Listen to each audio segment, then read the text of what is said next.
Excelente día 162 de leer la Biblia en 365. Soy Lorena, tu compañera de lectura usando un plan cronológico.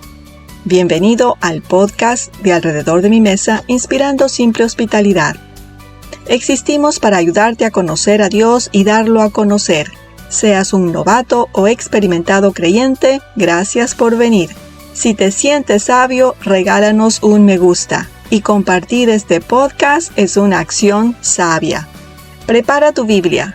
Dejamos por unos días Proverbios para reengancharnos con Primera de Reyes, los capítulos 5 y 6, junto a un texto paralelo en Segunda de Crónicas, capítulos 2 y 3. Que el amable Espíritu Santo susurre su palabra a nuestros oídos.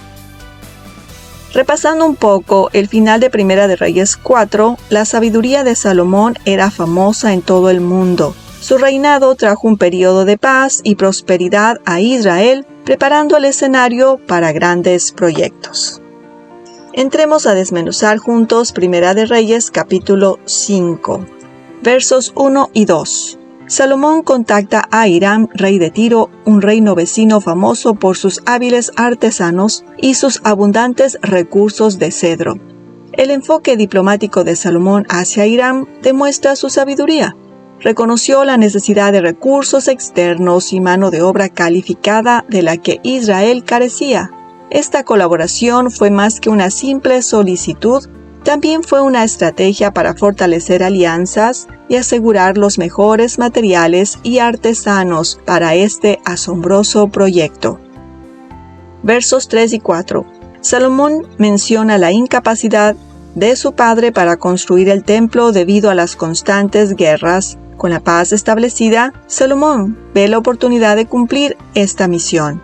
Versos 5 y 6. Esta petición ilustra la importancia del templo no solo como estructura física, sino también como símbolo de devoción religiosa e identidad nacional.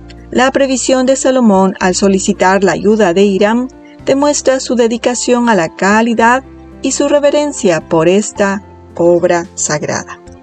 Versos del 7 al 12. Cuando Hiram recibe la carta de Salomón, responde cordialmente. Alaba a Dios por haberle dado sabiduría y un corazón firme para buscar las cosas del Señor. Las palabras de Hiram demuestran que valora esto mucho, más allá que una alianza política. Reconoce la dimensión espiritual de la petición de Salomón. Accediendo a la petición de Salomón, Hiram acuerda proporcionarle todo el cedro y ciprés que necesita, e incluso se compromete a transportar los troncos por mar hasta Jope, simplificando así el transporte. La generosidad de Hiram nos recuerda que las alianzas exitosas a menudo dependen de la disposición a ir más allá de lo mínimo, forjando lazos que enriquecen a ambas partes. Versos 13 y 14.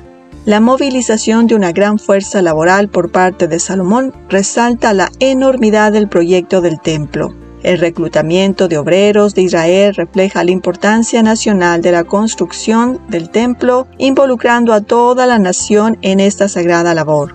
Versos 17 al 18. La mención de trabajadores cualificados y supervisores indica un alto nivel de experiencia y organización. Salomón se aseguró de que el proyecto no solo fuera de gran envergadura, sino también de calidad, empleando a los mejores para su realización. La preparación de grandes piedras y vigas enfatiza aún más la magnitud y meticulosidad del proyecto. Estos versos nos dan una idea también de los desafíos físicos y logísticos que implica la construcción de un edificio tan significativo.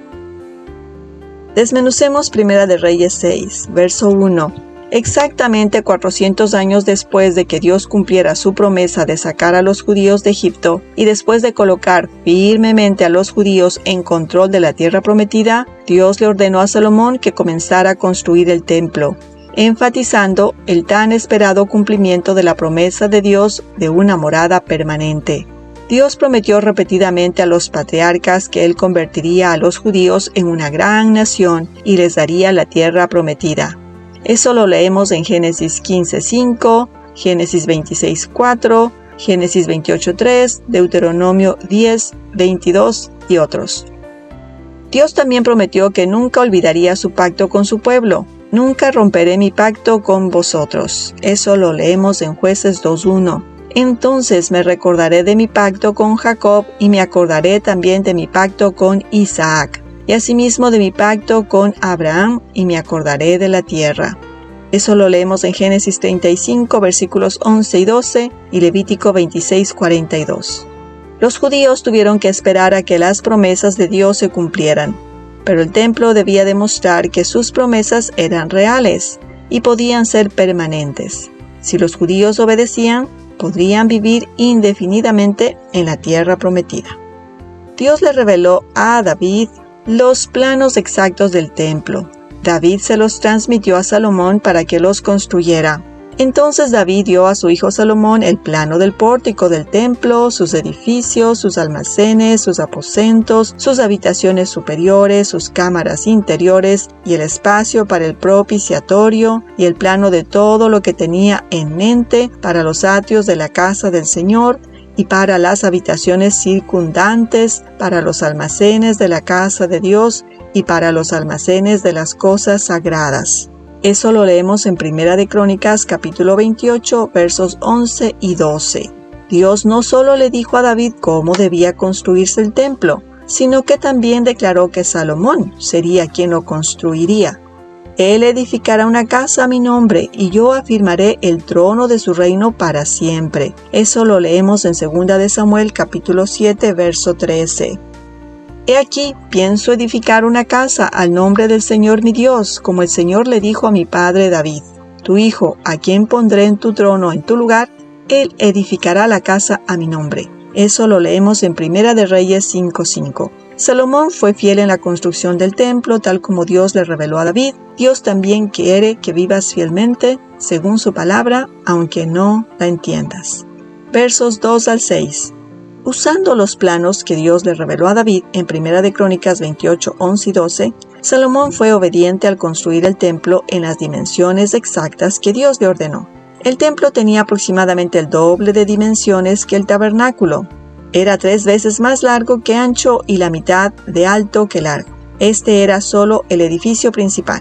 No incluye el pórtico, los patios ni la estructura adyacente que se describe más adelante.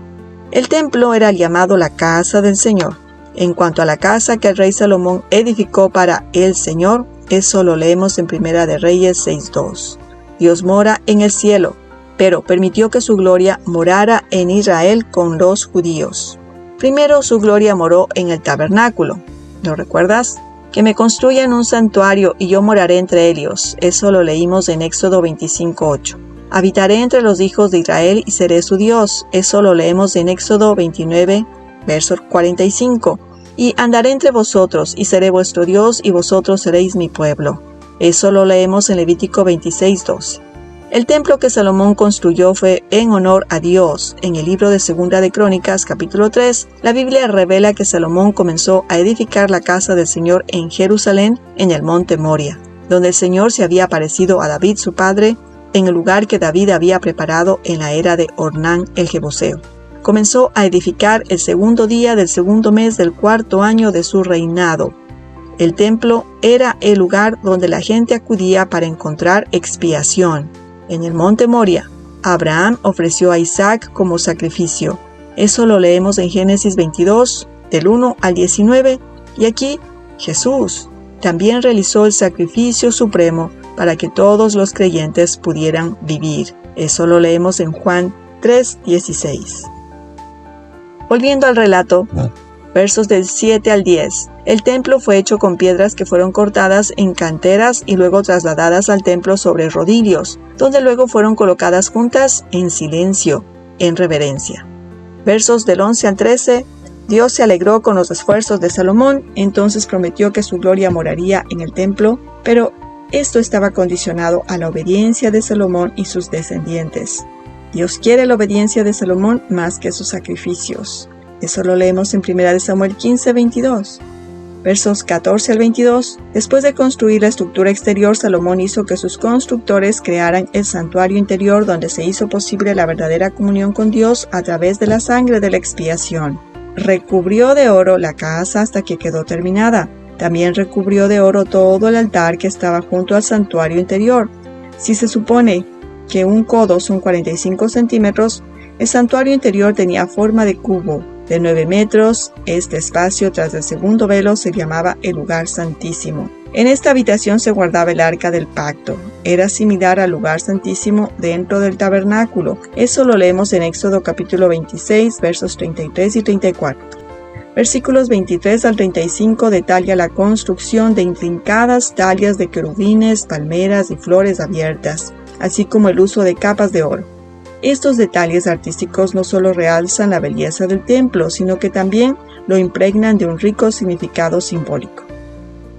¿Qué representan los querubines? Tradicionalmente considerados guardianes de los espacios divinos, su presencia en el templo lo conecta con el reino celestial, convirtiéndolo en un punto de encuentro entre el cielo y la tierra. ¿Qué representan las palmeras y las flores? Estos motivos sugieren que el templo es un nuevo jardín del Edén, un lugar donde Dios y la humanidad pueden comunicarse. ¿Qué representa las capas de oro? Significan pureza y divinidad. El uso extensivo del oro refuerza lo sagrado del espacio y su dedicación a la honra de Dios. La cuidadosa atención a esta área indica su suprema santidad, reflejando la reverencia y el temor de Dios que impregnan las prácticas de adoración israelitas. Versos 37 y 38. El capítulo termina señalando la duración de la construcción, 7 años. Este número podría percibirse simbólicamente, reflejando el tema bíblico de completitud y perfección, como se ve en los 7 días de la creación. Esta finalización no solo significa una proeza arquitectónica, sino el cumplimiento de una promesa divina, haciendo realidad la visión de David y la labor de Salomón bajo la guía de Dios.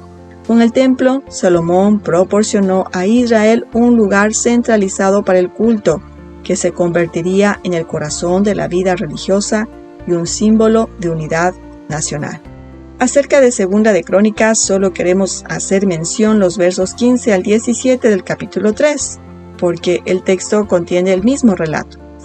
La entrada al pórtico tenía 2 grandes columnas. En el lado norte del pórtico la columna se llamaba Booz. Su nombre significa fuerza o audacia. En el lado sur la columna se llama Jaquín. Su nombre significa Jehová establece. ¿Recuerdan a Booz, el hombre que redimió y se casó con la mujer moabita llamada Ruth? Eso lo leemos en el libro de Ruth capítulo 4 versos 16 al 22. Su hijo se convirtió en el abuelo del rey David. Eso lo leemos en 1 de Samuel capítulo 16 versos del 1 al 13 y el capítulo 17 verso 12. Su columna simbolizaba la promesa de redención en el templo. Juntos muestran que Dios estableció un medio para redimir tanto a judíos como a gentiles. Debido a que el templo prefiguró a Jesús, Jesús es el medio de redención, tanto para judíos como para gentiles, y también da la bienvenida a todos los que creen en Él. Los textos de hoy sientan las bases para comprender los acontecimientos posteriores en los libros hacia adelante, donde el templo sigue desempeñando un papel central en la narrativa de Israel. De los actos y acciones del Señor revelados en los textos de hoy, aprendemos la sabiduría que dio a Salomón para gobernar y planear el templo. Dios se comunica directamente con Salomón. Reafirma la promesa que hizo a David que su hijo edificaría el templo. Confirma su pacto y condición de obediencia. Promete habitar entre su pueblo si se guarda su palabra. Se manifestó a David en el monte Moria, lugar donde se construyó el templo. Dios es reconocido por reyes extranjeros como Hiram, como el Dios grande que bendijo a Israel con un rey sabio. Dios también nos recuerda su deseo de morar entre su pueblo y la importancia de un corazón santificado para experimentar su presencia.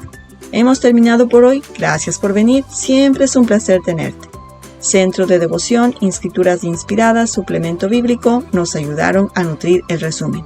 La invitación para mañana es en Primera de Reyes capítulo 7 y Segunda de Crónicas 4.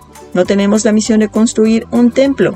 Me inclino a animarte que la mesa produce una íntima conexión y la hospitalidad hace un cambio en el mundo. Será hasta la próxima.